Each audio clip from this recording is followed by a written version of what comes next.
मेरे भाइयों मुझे बताओ ना, आखिर वो कैसा आशिक होगा जो अपने नबी के दिल को तकलीफ पहुंचाएगा, अपने महबूब के दिल को तकलीफ पहुंचाएगा। वो रसूल जो पूरी पूरी रात हमारे लिए दुआएं करते हैं, आज हम उस रसूल की नाफरमानी कर रहे हैं, उनकी बात नहीं मान रहे। मुसलमानों बताओ अल्लाह के रसूल के दिल पे क्या गुजरती होगी। ये मेरी माएं और बहनें मौजूद हैं, ये बहनें बगैर दुपट्टे के घर से निकलती हैं, हुजूर के दिल पे क्या गुजरती होगी। ये बहनें नमाजें नहीं पढ़ती है, सीरियल देखती है, फिल्में देखती है, मर्दों के साथ अगर अल्लाह ने दौलत दे दी है तो पार्कों में घूमने के लिए बेपर्दा जाती है। बताओ तो सही, ये दीन का गुलशन कितनी मेहनतों से सजाया गया है, ये दीन का गुलशन कितनी कुर्बानियां दी गई है। जब ये दीन का गुलशन सजा है, अगर आज मुसलमान इस एहसास से आरी हो जाए तो बताइए फिर मुसीबतें नहीं तो क्या, फिर तकलीफें नहीं तो क्या, फिर अल्लाह अकबर तबाही नहीं तो क्या, फिर बर्बादी नहीं तो क्या। याद रखिए अपने नबी से सच्चे दिल से जुड़िए। जो रसूलुल्लाह से सच्ची मोहब्बत करता है वो कसरत से अपने नबी का जिक्र करता है, उसकी पहली निशानी है वो कसरत से अपने नबी का जिक्र करता है। बताइए क्या हम अपने आका का जिक्र कसरत से करते हैं? अरे कसरत तो जाने दीजिए, कई कई दिन हो जाते हम कलमा भी नहीं पढ़ पाते। बताइए ये हाल है, पूरी पूरी जिंदगी कुरान को हाथ भी नहीं लगाते। मेरे भाइयों कैसे मुसलमान हो आप? ये सोचते हो हम मुसलमान हैं इसलिए हम पर मुसीबतें आ रही है, हम मुसलमान इसलिए मुसीबत नहीं आ रही है, हम सच्चे मुसलमान नहीं है इसलिए मुसीबत आ रही है। मेरे भाइयों हमें जेल भरने की तहरीकें शुरू करने की जरूरत इसलिए पेश आ रही है कि हमने मस्जिदें भरने की कोशिश नहीं की।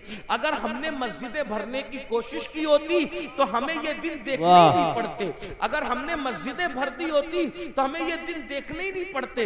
अल्लाह अकबर, सोचिए, गौर कीजिए, हम सारी चीजों का मामला इस्लाम के सर डालते हैं कि तकलीफ है तो इस्लाम की वजह से, मुसीबत है तो इस्लाम की वजह से, तकलीफें हैं तो इस्लाम की वजह से नहीं, अपने किरदार की वजह से सारी मुसीबतें हैं।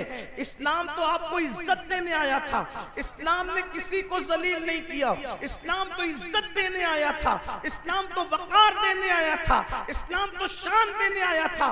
एक नाम बता दो, बस बात खत्म करते हुए कह रहा हूं, इस मजमे में अगर कोई तारीख का तालिब इल्म है, कोई पढ़ा लिखा है तो मैं उसको चैलेंज करता हूं, मजमे को पूरी दुनिया को चैलेंज करता हूं, एक नाम ऐसा बता दो जो सच्चा मुसलमान हुआ हो और इस्लाम की वजह से वो जलील हो गया हो। एक नाम मुझे बताओ, सिर्फ एक नाम मुझे बताओ जो इस्लाम की वजह से जलील हुआ हो। अल्लाह अकबर, आप तो बड़े मशहूर वाकयात सुनने के आदी है ना, आपको बहुत सारे वाकयात याद है ना, मुझे बताओ इस्लाम का दामन पकड़कर इस्लाम की वजह से कोई जलील हुआ हो तो बता दो। इस्लाम की वजह से कोई जलील नहीं हुआ। अगर इस्लाम की वजह से कोई जलील होता तो पहले नंबर पर मुसलमान होने वाले अबू बकर सिद्दीक जलील होते, लेकिन वो जलील नहीं हुए। उनको कितनी इज्जत मिली। अगर वो टाट पहन ले तो जिब्रील भी टाट पहनते नजर आते और आसमान के फरिश्ते टाट पहनते नजर आते। अगर इस्लाम की वजह से कोई जलील होता तो उमर इब्ने खत्ताब जलील होना चाहिए था, उस्मान गनी को जिल्लत मिलनी चाहिए थी, मौला अली को जिल्लत मिलनी चाहिए थी। मगर तारीख गवाह है इनमें से किसी को जिल्लत नहीं मिली। जब इन्होंने इस्लाम का दामन पकड़ा अल्लाह ने इनको ऐसी इज्जतें अता फरमाई कि अल्लाह अकबर, अरब के बोरिया नशीन कैसर और किस्रा के ताजदार बनते हुए नजर आए। तो पता चला आपकी हमारी सोच क्या पता है, कपड़े से इज्जत मिलती है, मोबाइल से इज्जत मिलती है और उसके बाद अच्छी बाइक से इज्जत मिलती है और शेविंग कराने से इज्जत मिलती है। ये सब भूत सवार है इसलिए जलील हो रहे हो। लेकिन याद रखना इज्जत सिर्फ इस्लाम से मिलती है। अगर आप इजाजत दें तो तारीख का एक खूबसूरत वाकया पढ़ के बात पूरी कर लूं। इज्जत इस्लाम कपड़ों से नहीं, इज्जत इस्लाम से मिलती। आपने सुना है, बहुत बार सुना है, सुन ले उसको। क्या तारीख है, जब बैतुल मुकद्दस फतह करने के लिए लश्कर इस्लाम पहुंचा तो वहां के राहिब ने कहा कि हम तुम्हारे अमीर को चाबियां देंगे, बुलाओ तुम्हारे अमीर। अल मुख्तसर ये कि फारूक आजम को खत लिखा।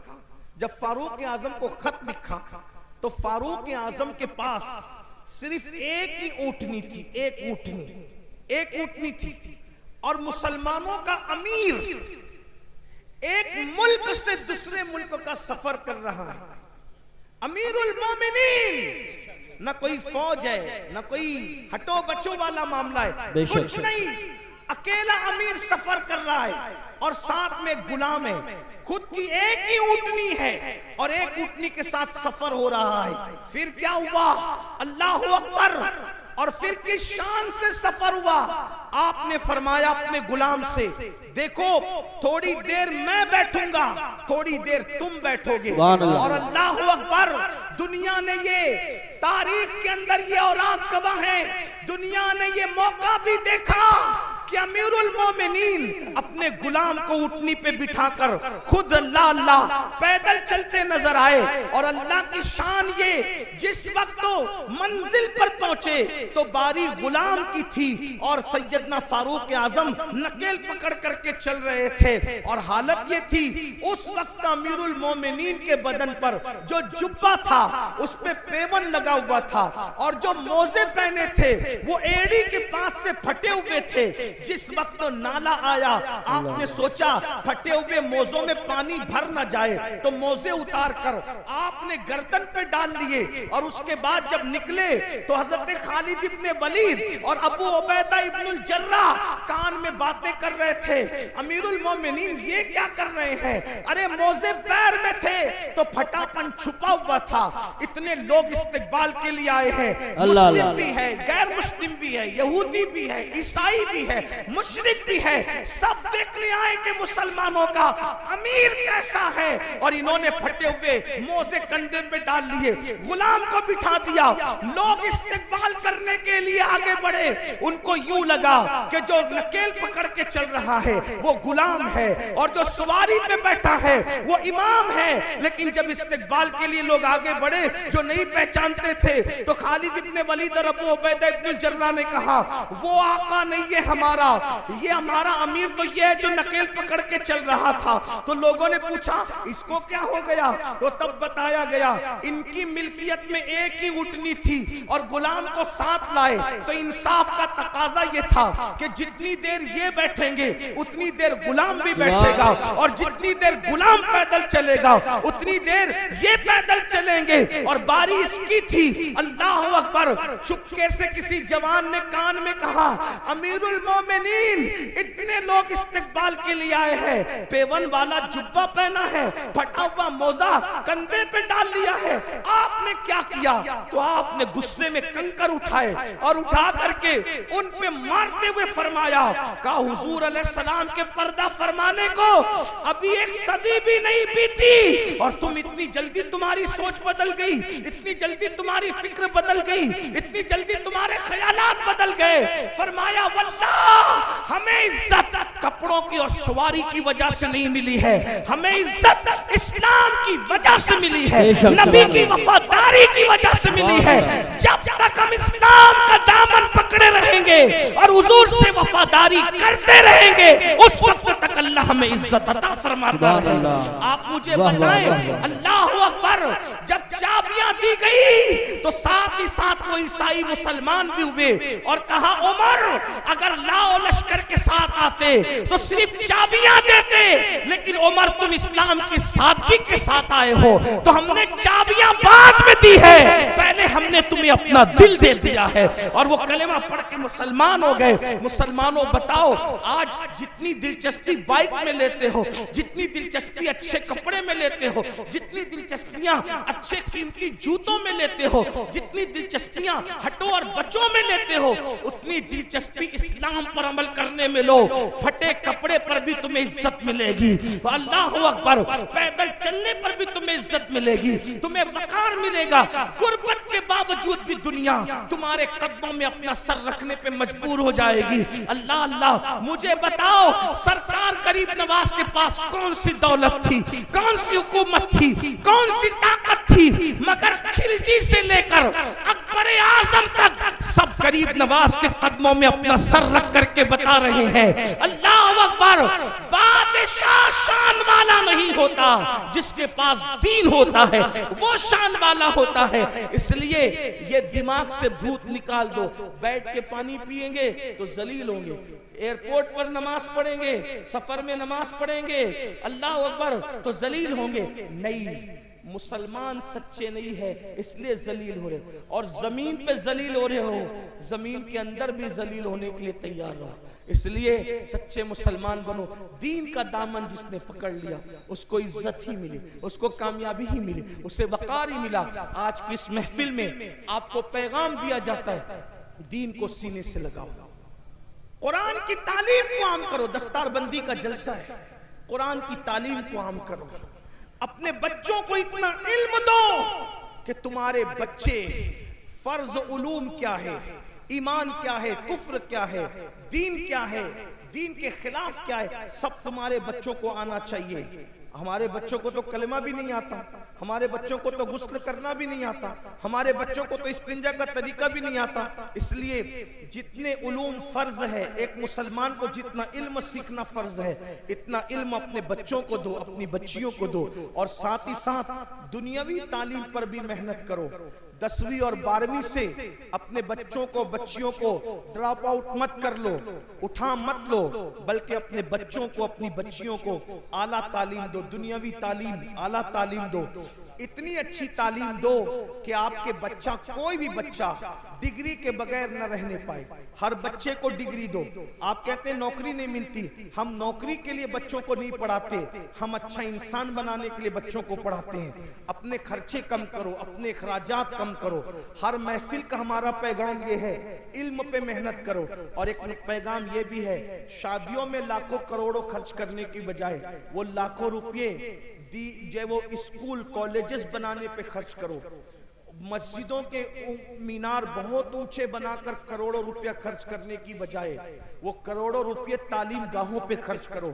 क्योंकि मस्जिद का ऊंचा मीनार हमारा कोई फायदा नहीं कर सकता, लेकिन अगर हमने तालीम गाहें मजबूत बनाई तो उससे अच्छे इंसान पैदा होंगे।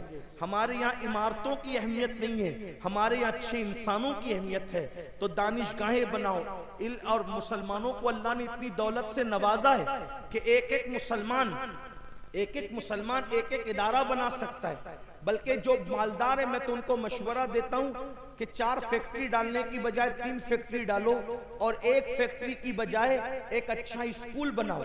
क्योंकि स्कूल अच्छा बिजनेस भी है और अच्छी कौम की खिदमत भी है। ऐसा नहीं कि स्कूल से पैसा नहीं कमा सकते, स्कूल से भी आप पैसा कमा सकते हैं, लेकिन अच्छा क्या होगा कि तालीम भी आम होगी और आपका अच्छा बिजनेस भी होगा। बहुत मालदार लोग हैं आपके आसपास में, बहुत मालदार भाई। जलसे पर जब आप लोग लाखों रुपया खर्चा करते हो तो इमारतों पे क्यों नहीं खर्च कर सकते? मैं समझता हूं कि मुरादाबाद जिला में जितने जलसे होते हैं, अगर उसका साल का आप तखमीना निकाल लें तो अरबों रुपए जाएंगे, करोड़ों नहीं अरबों रुपए जाएंगे। मेरी अपनी मालूमात के मुताबिक कोई शब ऐसी नहीं गुजरती जब इतना बड़ा जलसा आपके यहाँ नहीं होता। रोज जलसे होते हैं, रोज होते हैं जलसे। तो आप लाखों रुपए जो जलसों पे खर्च करते हो, मैं ये नहीं कह रहा कि जलसे बंद कर दो, ऐसा नहीं, मेरी बात का बुरा मत मानना, गलत मतलब मत निकाल। जलसे करो, जलसे करो, लेकिन जलसे से ज्यादा अहमियत इमारतें बनाओ, तालीम को आम करो। लोग तालीम महंगी कर रहे हैं, तुम तालीम सस्ती करो ताकि अपने बच्चों को हर बंदा पढ़ा सके। अपने बाप के नाम से, अपने बाप के नाम से मस्जिदों में कुरान रखने की बजाय अपने बाप के नाम से बच्चों की फीस भर दिया करो इसाले सवाब के लिए। इसलिए कि इन उलमा से पूछो कि जब मस्जिद में अब्बा के इसाले सवाब के लिए कुरान रखते हैं, वो बरसा बरस हो जाते, सैकड़ों कुरान थप्पी में रखे हुए हैं, कोई उनको हाथ तक नहीं लगाता। मस्जिद के अंदर 10-20 कुरान के सिवा और ज्यादा कुरान की जरूरत नहीं है, इसलिए कि तिलावत करने वाले कितने हैं। बड़ी माजरत के साथ मैं किसी की बेइज्जती नहीं करने आया, लेकिन मेरे भाइयों दीनदार लोग भी मस्जिद में कुरान खोल के कुरान नहीं पढ़ते। ये हालात हैं, तो फिर आप अपने अब्बा के इसाले सवाब के लिए कुरान क्यों मस्जिद में रखते हो? वो तो थप्पी में रखे होते हैं ना। तो आप इसाले सवाब के लिए ये भी कर सकते हो। आप उलमा से पूछिए, उलमा बताएंगे मेरी बात की। अगर ये तायद करें तो करें, अच्छी बात है, नहीं कर सकते अगर ये तायद तो ये मेरी इस्लाह कर दें। इसाले सवाब का मतलब क्या है? कोई भी सवाब का काम करो और उसका इसाल किसी की भी रूह को कर दो तो उसको सवाब तो मिलेगा। तो अपने अब्बा के लिए आप चने तकसीम करने की बजाय आप अपने अब्बा के इसाले सवाब के लिए कलम तकसीम करो ना। आप अपने अब्बा के इसाले सवाब के लिए किताब तकसीम करो ना। आप अपने अब्बा के इसाले सवाब के लिए कापियां तकसीम करो ना। ये भी तो इसाले सवाब की एक शक्ल है। अपने अम्मा के इसाले सवाब के लिए कपड़े तकसीम करने की बजाय अपने स्कूल के बच्चों को यूनिफॉर्म तकसीम करो, ये भी तो हो सकता है। थोड़ा सोच बदलो, ख्याल करो। देखिए एक बात मैं आपको बताऊं, आपको एक बात तवील हो रही लेकिन एक बात बताऊं। एक बादशाह के दौर में हौस पर सिपाही लोग पहरे देते थे और नस्लन बादा नस्लिन वो चलते आ रहा था। सिपाही वहां खड़े रहते थे, हौस पे पहरा देते थे, खड़े रहते थे, हौस पे पहरा देते थे। तो बादशाह लोग बदलते रहे लेकिन हौस पे पहरा कायम रहा। एक दिन बड़ा होशियार बादशाह आया, उसने बोला कि ये जो पिछले सब चले आ रहे हैं ना, तो उसी के अंदर हम घूम रहे हैं, तो कुछ सही भी कर रहे हैं, कुछ गलत भी कर रहे हैं। तो भाई हालात और जमाने के तहत कुछ सेट करो ना।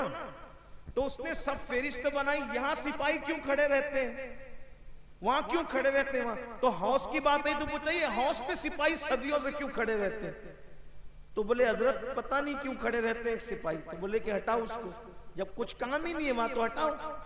तो पूछा जब बड़े बुजुर्गों से कि यहाँ सिपाही क्यों खड़े रहते जबरदस्ती का। अभी जबरदस्ती है, एक दौर था कि तुम्हारे खानदान की औरतें उस हौज में गुस्ल करने जाती थी, तो कोई अजनबी मर्द वहां न चला जाए इसलिए वहां सिपाही खड़े करते थे।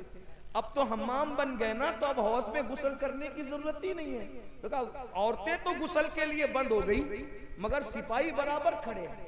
तो इसका मतलब यह है कि अपनी ताकत जाय हो रही है ना। इन सिपाहियों को यहां से हटा कर कहीं और लगाओ। तब हर बंदा क्या कर रहा है कि मैं अपने अब्बा के लिए कुआं खुदवाऊंगा। मैं अपने अब्बा के लिए कुआं, क्योंकि कुआं खुदवाने का जिक्र हदीस में आया है। अल्लाह के बंदो बिल्कुल कुआं खुदवाने का जिक्र हदीस में आया है, लेकिन हदीस में क्यों आया है इन उलमा से पूछो। हदीस में क्यों आया, मैंने उलमा से पूछो तो कहा क्यों आया है। भाई असल में हदीस में इसलिए आया कि उस दिन जिस दिन हजरत साद ने पूछा था कि मेरी माँ का इंतकाल हो गया, मैं उसके इसाले सवाब के लिए क्या कर सकता हूँ, तो उस वक्त तो मदीने वालों को पानी की बहुत जरूरत थी। तवज्जो है आपकी, उस वक्त तो मदीने वालों को पानी की बहुत जरूरत थी। तो जिसकी जरूरत थी हुजूर ने उसकी तरफ उनकी तवज्जो दिलाई और फरमाया जरूरत पानी की है तो कुआं खुदवा दो। कुआं खुदवाना मकसूद नहीं था, जरूरत पूरी करवाना मकसूद थी। तो इसाले सवाब का मामला समझ में आया, मामला कुएं का नहीं है। हमें इशारा दिया गया अगर इसाले सवाब करना है तो कौम को जिसकी जरूरत है उसके जरिए से इसाले सवाब करो, ताकि तुम्हारे बाप दादाओं को सवाब भी मिल जाए और कौम की जरूरत भी पूरी हो जाए। अब बात समझ में आई। तो उस वक्त तो कुएं की जरूरत थी, आज हमारी कौम को तालीम की जरूरत है। किसी दौर में कौम को रोटी की जरूरत थी, आज हमारी कौम को यूनिफॉर्म की जरूरत है कि बच्चों का स्कूल का यूनिफॉर्म हम तकसीम करें लिबास की शक्ल में। कल हमारे जो है वो लोगों को पान या चने की जरूरत थी तो बुजुर्गों ने वो तकसीम कराया। आज हमारे बच्चों को कलम की जरूरत है, इसलिए ये तकसीम होना चाहिए। मतलब ये है कि इसाले सवाब का जो तसव्वुर है वो कौम की जरूरत के मुताबिक है, इसलिए जैसी जरूरत है वैसे के मुताबिक करो। ये मैंने एक अपना छोटा सा जो है वो कोशिश करके एक मुताला पेश किया है। ये सही भी हो सकता है और ये गलत भी हो सकता है। अगर सही है तो मिन जानिबिल्लाह है, और अगर गलत है तो मेरे नफ्स की शरारत है। इस पर मैं अल्लाह की बारगाह में तौबा करता हूँ, लेकिन आपसे इतना जरूर कहता हूँ अपने बच्चों को पढ़ाओ और बहुत पढ़ाओ। तालीम के लिए बहुत मेहनत करो। 8 घंटा नहीं, अगर 16 घंटा मेहनत करना पड़े तो आप मेहनत करो, लेकिन किसी बच्चे को अनपढ़ मत रहने दो, जाहिल मत रहने दो, खूब पढ़ाओ। अगर लोगों के कंधे से कंधा मिलाकर जीना है, लोगों के कंधे से कंधा मिलाकर खड़े होना है, लोगों के साथ साथ चलना है, तालीम के बगैर नहीं चल सकते। तालीम हासिल करके लोगों की जरूरत बन जाओ, लोगों की जरूरत बन जाओ, लोगों के पीछे तुमको फिरना ना पड़े। इतनी सलाहियत पैदा कर लो, लोग तुम्हारे पीछे पीछे फिरें। और कोशिश करोगे तो कोई मुश्किल नहीं है, कोई बईद नहीं है।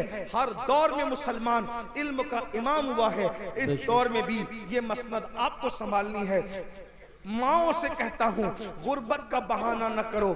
तुम हौसला करोगी, अपने शौहर का साथ दोगी, तो तुम्हारा शौहर तुम्हारा साथी बनकर बच्चों को आगे पढ़ाएगा। अल्लाह पाक से दुआ करता हूँ, अल्लाह सबसे पहले मुझे आप सबको अमल की तौफीक अता फरमाए। गुफ्तगू के दरमियान अगर कोई गलती हो तो अल्लाह पाक माफ फरमाए। अस्तगफिरुल्लाह रब्बी मिन कुल्लि ज़ंबिन व अतूबु इलैहि व मा अलैना इल्लल बलाग। अस्सलामु अलैकुम।